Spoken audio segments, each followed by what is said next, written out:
are now at the library of the American University in Bulgaria, in Bogotá. Thank you for your hospitality. You're welcome. More than welcome. Let me introduce Mrs. Maria Pencheva. She is our kind host today. Hello, my name is Maria. Without the missus. Okay. I have some questions. Okay. Tell us something more about the library and how the students use it so that they can get ready for their exams. Okay. I don't know if you've noticed the name. It's called Panizza Library. Panizza comes from the surname of Dimi Panizza, who is our greatest patron, our greatest contributor to the library. Well, the thing is that our library, we're really proud with our library because it's considered the heart of the campus of the university. People, students and faculty, they really love coming to the library and spend a lot of time there.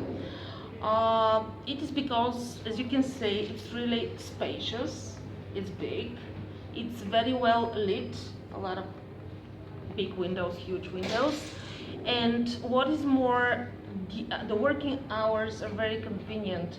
We start working at 8 o'clock in the morning until 10 o'clock in the evening, together with the weekends, 7 days a week.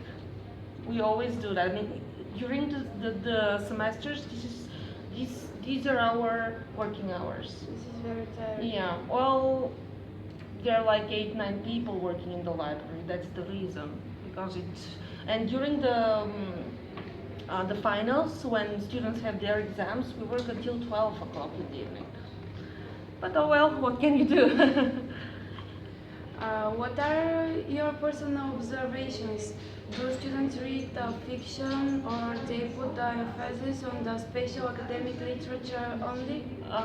Well, during the semesters, when they have classes, they actually try to focus on the academic subjects, meaning that they prefer reading academic literature related to their majors and minors.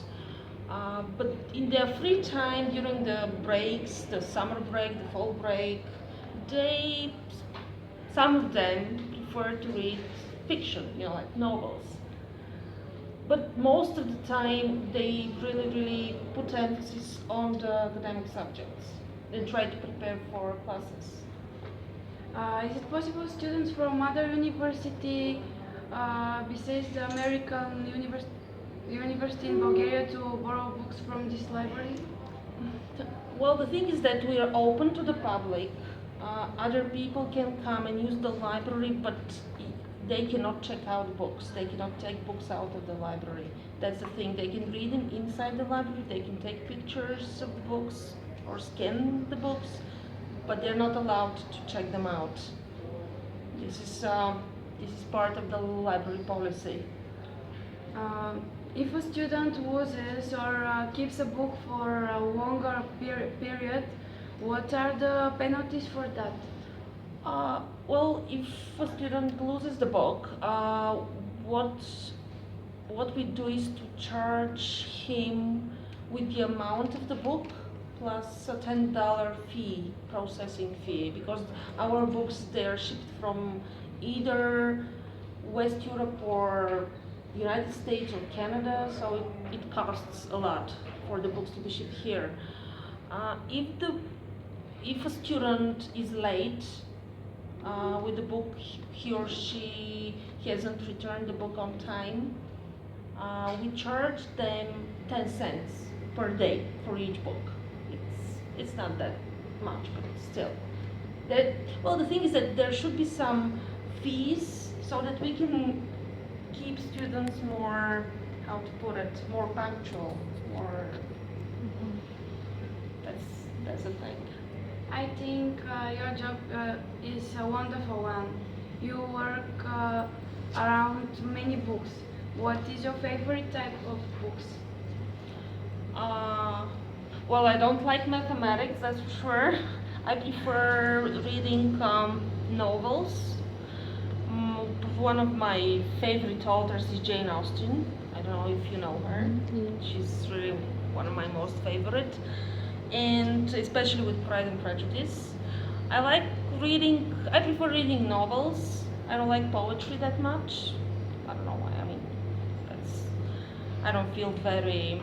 I cannot feel the poetry. When some people love reading poems, they manage to understand the meaning, but I'm not one of them. So, anyways, I like classical novels. Like I like Hemingway's Steinbeck, but Jane Austen is my most favorite, like ever. In your opinion, what can make a young person get interested in reading? Oh, reading it should be something like a habit. What I mean is that people like parents, teachers, even librarians should get involved with establishing a habit in the young people, even when they are like 6, 7, 8 years old, to develop I don't know how to put it, to develop special love, special feelings towards the books. It should start at an early age. I mean, if you don't like reading books when you're in high school, it means that you didn't like it when you were younger. That's my opinion, of course. Um, there are different options, different initiatives that can be established so that you can start loving reading books. Maybe one of them is if you create a book club or something. I mean, you can put a deadline, for example, for 2 weeks. You can read a book, like 5, 10 people, read one and the same book, and then you can gather together and discuss the book itself. Talk about the author, talk about the content of the book. That's what I think. It's a good idea. Well, thank you for your great interview. We wish You're more than you welcome. to best of luck. Can be established so that you can start loving reading books. Maybe one of them is if you create a book club or something. I mean, you can put a deadline, for example, for 2 weeks.